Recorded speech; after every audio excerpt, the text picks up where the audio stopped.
Chapter 27. It was noon. The Count had set aside an hour to be spent with Haydee. The young Greek occupied an apartment completely separate from the Count's and furnished in the Oriental manner. The floors were covered with thick Turkish carpets. The walls were hung with brocades, and in each room there was a wide divan with piles of cushions to be placed according to the will of those who used them. Haydee was lying on the floor on blue satin cushions, leaning back against the divan while her softly rounded arm encircled her head. Her pose, quite natural for a woman of the Orient, would have been somewhat affected for a French woman.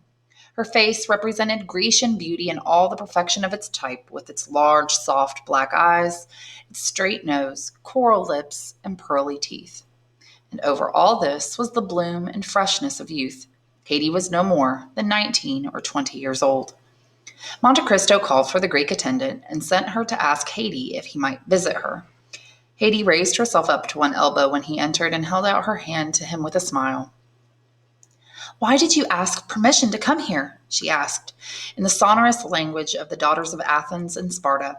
"Are you no longer my master? Am I no longer your slave?" "Haydee," replied the Count, "we're in France now, and you're therefore free." "Free to do what?" "Free to leave me." "Leave you? Why should I leave you?"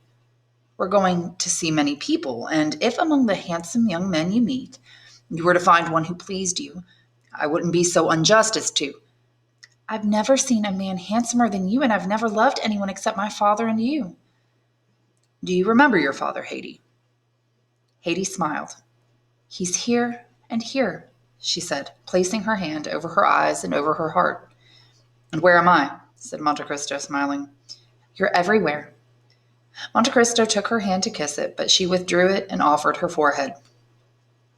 "Now, Haydee," he said, "you know that you're free, that you're the mistress here, that you're a queen. You may go on wearing your national costume or discard it as you like. You may stay here when you like or go out when you like. There will always be a harnessed carriage waiting for you. Ali and Myrto will accompany you and will be at your orders. But there is one thing I must ask of you." "Tell me." "Keep the secret of your birth and say nothing about your past. Never utter the name of your illustrious father or of your poor mother." "I've already told you, my lord, that I'll see no one." "That oriental seclusion may be impossible in Paris, Haydee.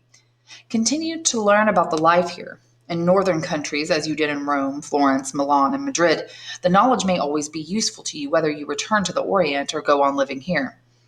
Haydee raised her large, moist eyes to the Count and said, "You mean whether we return to the Orient, don't you, my lord?" "Yes, you know I'll never leave you. It's not the tree that leaves the blossom, but the blossom that leaves the tree." "I'll never leave you, my lord," said Haydee, "for I'm sure I couldn't live without you." "Poor child, in 10 years I'll be old and you'll still be young. You love me as you loved your father." "You're mistaken, my lord. I didn't love my father as I love you. My love for you is quite different. When my father died, I went on living, but if you were to die, I'd die too." The Count held out his hand to her with a smile of deep tenderness. She pressed her lips to it as usual. Then he went out, murmuring to himself these lines by Pindar: "Youth is a blossom whose fruit is love.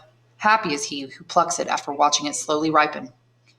The carriage was ready according to his orders. He climbed into it and set off at a gallop.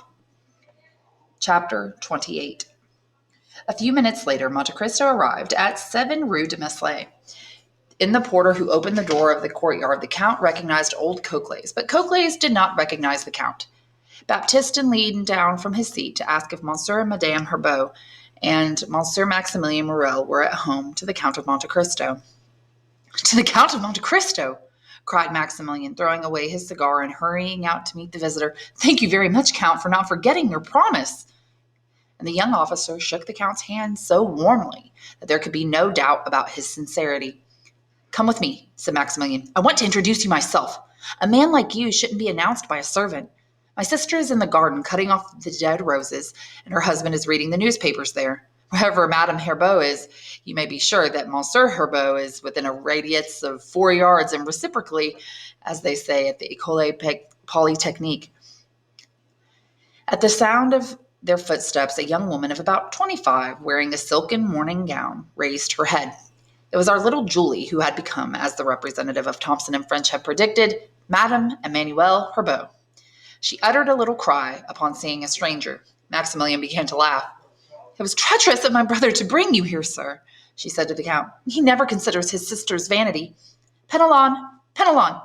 An old man digging in a bed of Bengal roses stuck his spade into the ground and walked over, holding his cap in his hand and doing his best to hide a quid of tobacco by pushing it toward the back of his mouth. His bronzed face and his bold, keen eyes made it easy to recognize him as an old sailor, tanned by the tropical sun and weathered by countless gales. I believe you hailed me, Mademoiselle Julie, he said. Here I am. He had kept the habit of calling his employer's daughter Mademoiselle Julie and had never been able to accustom himself to calling her Madame Herbeau. Penelon, said Julie, go tell Monsieur Emmanuel about this gentleman's visit. Then, turning to the count, she said, Will you allow me to leave you for a moment? Without waiting for a reply, she disappeared behind a clump of trees and slipped into the house by a side entrance. A short time later, Emmanuel appeared and greeted his visitor with great courtesy. Then, after having shown the count around the garden, he led him into the house. The salon was impregnated with the scent of the flowers which filled an enormous Japanese vase. Julie, now properly dressed and impeccably groomed, she had accomplished this feat in 10 minutes, was waiting to receive the count. Birds could be heard chirping in a nearby aviary. Laburnum and acacia trees spread their leaves against the blue velvet curtains. Everything in this charming little retreat breathed serenity, from the songs of the birds to the smiles of its owners. The Count had been keenly aware of this air of happiness from the moment he entered. He stood silent and thoughtful, forgetting that the others were waiting for him to continue the conversation after the first exchange of greetings. He finally became conscious of this almost embarrassing silence and made an effort to pull himself out of his reverie. Madam, he said, forgive me for an emotion which must be surprising to you, accustomed as you are to the peace and happiness I find here. But for me, it's such a rare experience to see satisfaction in a human face that it's hard for me to take my eyes off you and your husband. It's true that we're happy, replied Julie, but we had to suffer for a long time, and few people have paid a high price for their happiness as we have. The Count's face took on an expression of curiosity. And did God send you consolation in your suffering, as he does to everyone? He said. Yes, Count, said Julie. We can truly say that he did, for he did for us what he does only for his elect. He sent us one of his angels. The Count's cheeks turned red, and he coughed in order to be able to hide his emotion by putting his handkerchief before his face. Then he began to pace around the room. Our magnificence must make you smile, Count, said Maximilian. No, not at all, replied Monte Cristo. He pointed to a hollow crystal globe inside which was a silk purse carefully placed on a black velvet cushion. I was just wondering about this purse with a piece of paper in one compartment and a rather handsome diamond in the other, he said. That's the most precious of our family treasures, Count, said Maximilian gravely. The objects inside that purse are relics of the angel I mentioned just now, said Julie. Count, said Maximilian, lifting the crystal globe and reverently kissing the silk purse, this once touched the hand of a man who saved my father from death, us from ruin, and our name from dishonor. This letter was written by him on a day when my father had made an extremely desperate resolution, and the same unknown benefactor gave this diamond to my sister for her dowry. Monte Cristo opened the letter and read it with indescribable happiness. It was the letter addressed to Julie and signed Sinbad the Sailor. Did you say unknown? Asked the Count. Has the man who rendered you this service always remained unknown to you? Yes, we've never had the joy of shaking his hand, replied Maximilian. Although it's certainly not because we haven't begged God to grant us that favor. He was an Englishman who presented himself to my father as a representative of the firm of Thompson and French of Rome. And that's why you saw me start the other day when you mentioned that Thompson and French were your bankers. It happened in 1829. Tell me, in the name of God, do you know that man? Let's see, said Monte Cristo. Was he a man about my size, slightly taller and thinner perhaps, who always wore a high collar and always had a pencil in his hand? Ah, then you know him, cried Julie, her eyes sparkling with joy. No, I'm only guessing. I once knew a Lord Wilmore who used to perform generous actions like that without revealing his identity. He was a strange man who didn't believe in the existence of true gratitude. Since then, however, he may have had proof that he was mistaken. Oh, if you know him, take us to him, cried Julie. If we could only see him, he'd have to believe in our gratitude. Alas, said Monte Cristo, trying to stifle the emotion in his voice, If Lord Wilmore was your benefactor, I'm afraid you'll never find him. When I left him 2 or 3 years ago in Palermo, he was preparing to leave for all sorts of faraway countries, and I doubt that he'll ever return. Besides, you shouldn't build any hopes on my remarks. Lord Wilmore is probably not the man you're searching for. He and I were close friends. I knew all his secrets, but he never said a word about this matter. Yet you thought of him immediately, said Julie. I was only guessing. Besides, Julie, said Maximilian, coming to the Count's aid, don't forget what our father said to us often. It wasn't an Englishman who gave us our happiness. Monte Cristo started. Your father said, he began. Yes, Count, said Maximilian. My father saw a miracle in that action. He believed in a benefactor who had come back from the tomb to help us. It was a touching superstition, and while I didn't believe in it myself, I had no wish to destroy my father's belief in it. And when he was about to die, that thought became a conviction. His last words were, Maximilian, it was Edmond Dantes. The Count's pallor became almost frightening. All his blood rushed to his heart, and he was unable to speak for a moment. He looked at his watch as though he had forgotten the hour, took his hat, paid his compliments to Madame Herbeau in an abrupt and embarrassed manner, shook hands with Emmanuel and Maximilian, and said, Madam, allow me to repeat my visit another day. I like your house, and I'm grateful to you for your reception, for this is the first time I've forgotten myself in many years. Then he strode swiftly out of the room. He's a strange man, the Count of Monte Cristo, said Emmanuel. Yes, said Maximilian, but I believe he has a good heart, and I'm sure he likes us. As for me, said Julie, his voice went straight to my heart, and 2 or 3 times it seemed to me that it wasn't the first time I had heard it. Chapter 29. When the Count of Monte Cristo arrived at the Villefort residence with the intention of repaying Monsieur de Villefort's visit, the mention of his name set the whole household into a commotion. Madame de Villefort was in the salon when he was announced. She immediately sent for her son so that he might renew his thanks to the Count. After the first exchange of formalities, the Count asked about Monsieur de Villefort. My husband is dining with the Chancellor, replied the young woman. He left just a moment ago, and I'm sure he'll be sorry to have missed seeing you. By the way, Edward, where is your sister Valentine? Go have her sent here so that I can introduce her to the Count. Do you have a daughter, madam? Asked Monte Cristo. She's Monsieur de Villefort's daughter by his first marriage. A few moments later, Valentine entered the salon. She was a tall, slender young lady of 19, with chestnut hair, dark blue eyes, and long white hands. When she saw her mother with the stranger about whom she had already heard so much, she bowed without any of the affected shyness common to young girls, and with such grace that the Count's attention redoubled.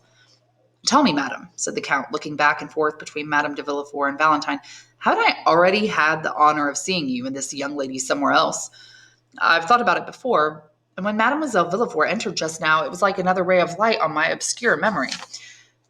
It's improbable, Count. We rarely go out, said Madame de Villefort. No, it wasn't in Paris. Excuse me while I try to remember. The memory seems to involve bright sunshine and some sort of religious festival. Perhaps the Count saw us in Italy, said Valentine. That's right, mademoiselle, cried Monte Cristo. It was in Perugia during the festival of Corpus Christi in the garden of the hotel. I remember being in Perugia, said Madame de Villefort, but I don't remember having had the honor of seeing you. Let me help your memory, madam. It was in the scorching hot day. You were waiting for your carriage, which had been delayed because of the festival. Mademoiselle de Villefort took a walk in the garden, and your son ran off chasing a bird. Don't you remember sitting there on a stone bench talking with someone? Oh, yes, said the young woman, blushing. I talked with a man wearing a long cape, a doctor, I believe. I was that man, madam.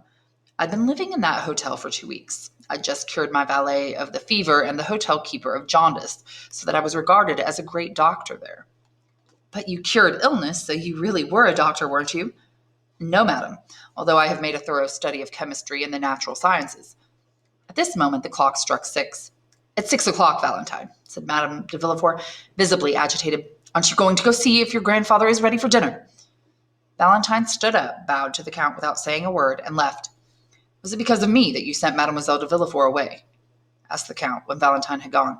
Not at all, replied Madame de Villefort. It's just that this is the hour when we usually serve Monsieur Noirtier his dinner.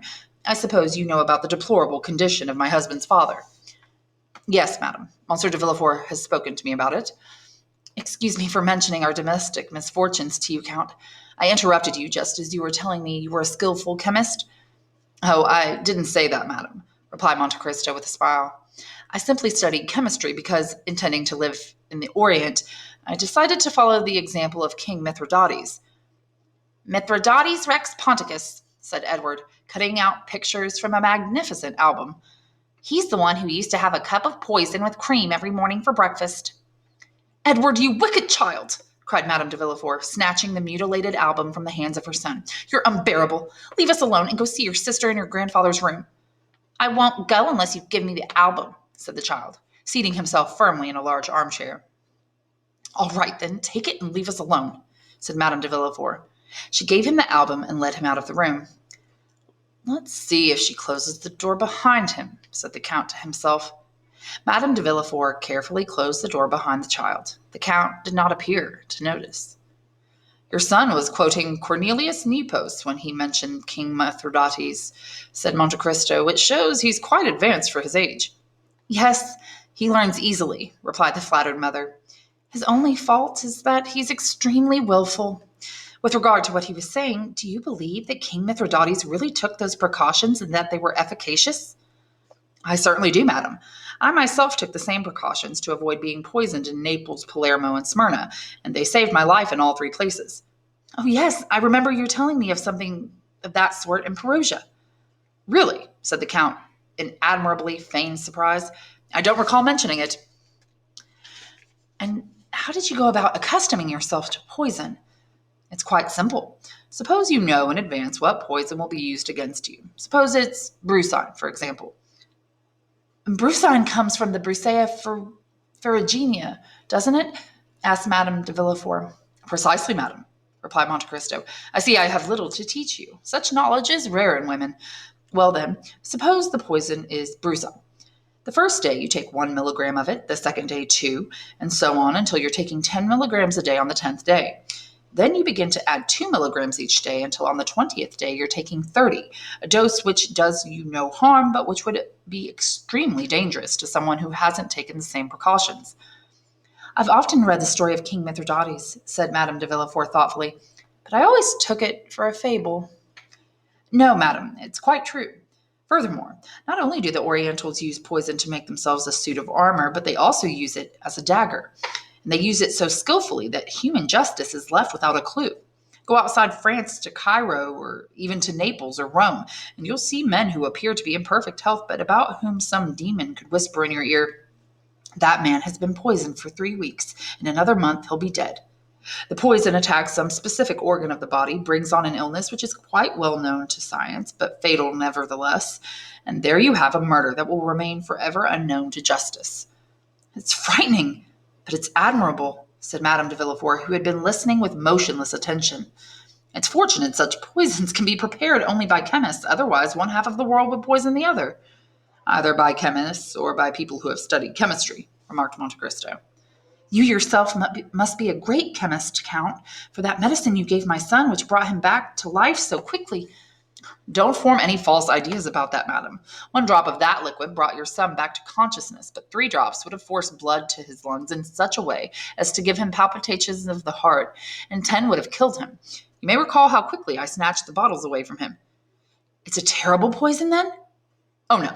First of all, let's recognize that the word poison has no meaning, since in medicine the most violent poisons become health-giving remedies when they are used properly. What is it, then?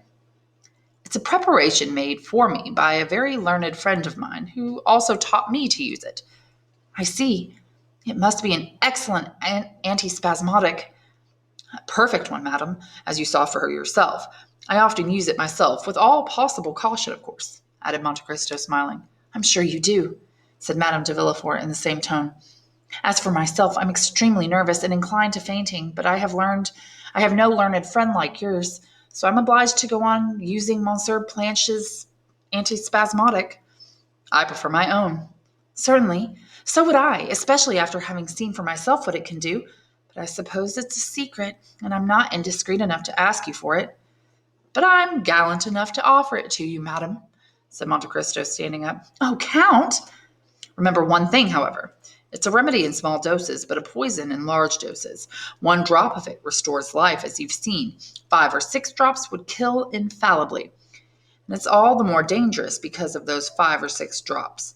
Were mixed in with a glass of wine, they wouldn't change the taste of it at all. The clock had just struck 6:30. A servant entered to announce the arrival of a friend who had come to dine with Madame de Villefort.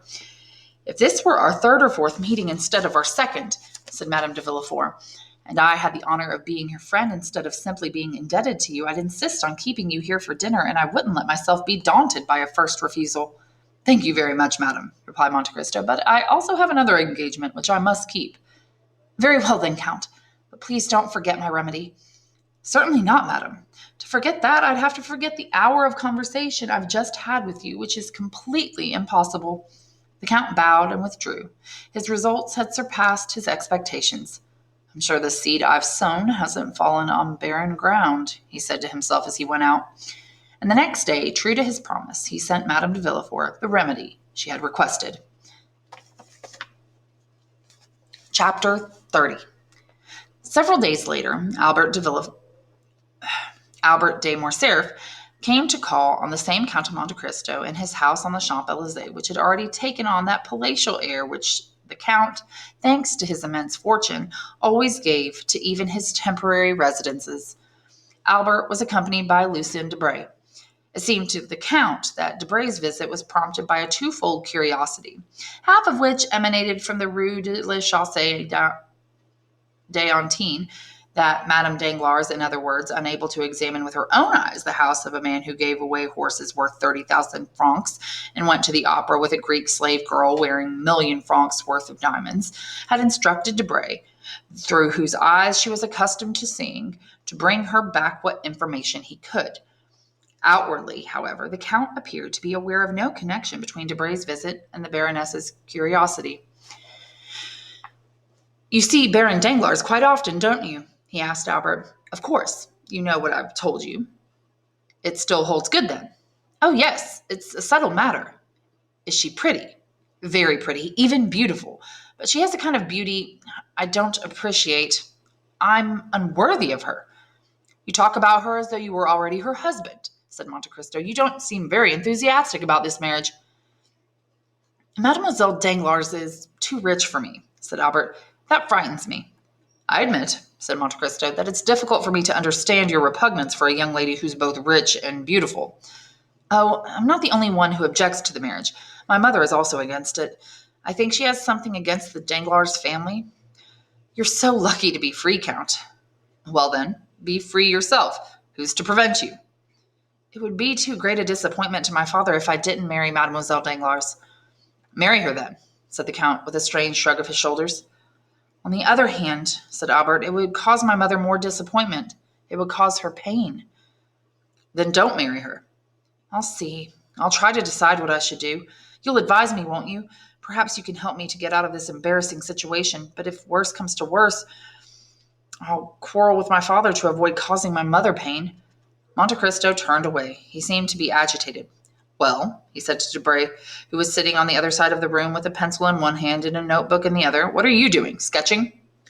No, I'm calculating how much Danglars made on the last rise in Haitian bonds.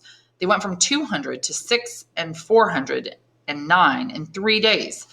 And the wise banker bought large amounts at 206. He must have made 300,000 francs, yet today the bonds fell to 205. If Monsieur Danglars gambles to win or lose 300,000 francs in one day, he must be enormously rich, said the Count. He's not the one who gambles, explained Debray. It's Madame Danglars. She's very daring. If I were you, said Albert, I'd cure her of that. It would be a service to her future son-in-law. What do you mean? I'd teach her a lesson. Your position as the minister's secretary makes you an authority on the news. Each time you open your mouth, all the stockbrokers in Paris take down every word you say. Make her lose 100,000 francs a few times, and she'll soon become more cautious. I don't understand, stammered Debray. It's quite simple. continued Albert. One day you tell her some sensational piece of news, some telegraphic dispatch that only you could know about, that Henry IV was seen yesterday at Gabriel's, for example. This will cause the market to rise. She'll speculate, and then she'll be sure to lose. When Beauchamp writes in his newspaper the next day, the rumor emanating from otherwise well-informed quarters that King Henry IV was seen at Gabriel's day before yesterday is absolutely groundless. King Henry IV has not left Pont Neuf. Debray gave a forced laugh. Monte Cristo, though outwardly indifferent, had not missed a word of this conversation, and he had deduced a certain secret from his keen observation of Debray's embarrassment. This embarrassment, which Albert had completely failed to notice, caused Debray to cut short his visit. It was quite obvious. He felt uneasy. "Tell me," said Monte Cristo to Albert after he had shown Debray to the door, "is your mother really as opposed to your marriage as you say?" "So much so that Madame Danglars almost never comes to our house, and I don't think my mother has been in her house twice in her whole life." "Well then," said the Count, "I feel free to speak openly to you. Monsieur Danglars is my banker, and Monsieur de Villefort has overwhelmed me with politeness in thanking me for a service which chance placed me in a position to render him. From all this, I foresee an avalanche of dinner parties and receptions. Now, in order not to appear to be trying to outdo everyone later, I'm planning to invite Monsieur and Madame Danglars and Monsieur and Madame de Villefort to dinner in my country house in Auteuil. If I were to invite you and your parents, it would seem to be a sort of matrimonial rendezvous, or at least it would strike your mother that way, especially if Monsieur Danglars brings his daughter. I would therefore incur your mother's displeasure, and I wish to avoid that at all cost." "Thank you for speaking so frankly to me, Count," said Albert. "I'll be glad to forego your invitation. I'll tell my mother about your thoughtfulness, too, and I'm sure she'll be extremely grateful to you, although my father, of course, would be furious if he knew." The Count laughed. "Your father won't be the only one who's furious," he said. "Monsieur and Madame Danglars will wonder why I didn't invite you, and will consider me a very ill-mannered man. Be sure to provide yourself with some plausible previous engagement, and write me a note about it as soon as you know. As you know, bankers trust nothing unless it's in writing." "I'll do better than that, Count. My mother's been wanting to go to the seaside. What day is your dinner party?" "Saturday." "And today is Tuesday. Very well. We'll leave tomorrow evening, and the next day we'll be in Tréport. I'll go to see Monsieur Danglars right now and tell him my mother and I are leaving Paris tomorrow. I haven't seen you, and I know nothing about your dinner party." "And what about Monsieur Debray, who just saw you here with me?" "Yes, that's true." "No. I invited you informally here, and you told me you couldn't come because you were leaving for Tréport." "Good. That's settled then. And now let me invite you to come see my mother and me sometime before tomorrow." "I'm very grateful to you for the invitation," replied the Count, "but I'm afraid I can't accept it. I have an important appointment with Major Bartolomeo Cavalcanti, a man from one of the oldest and noblest families of Italy, and his son Andrea, a young man of about your age, who's going to make his entrance into Paris society with the help of his father's millions. I'll give the Major a good dinner, and he'll leave his son in my keeping. I'll promise to keep watch over him, and then my duty will be done. If by any chance your Major Cavalcanti should want to find a wife for his son," said Albert, "I'd be glad to help him meet a certain young lady who's rich, of noble birth on her mother's side, and can claim the title of Baroness from her father." "Have you really come to that? Oh, Count, you have no idea how grateful I'd be if you could help me remain a bachelor." "All things are possible," replied Monte Cristo gravely.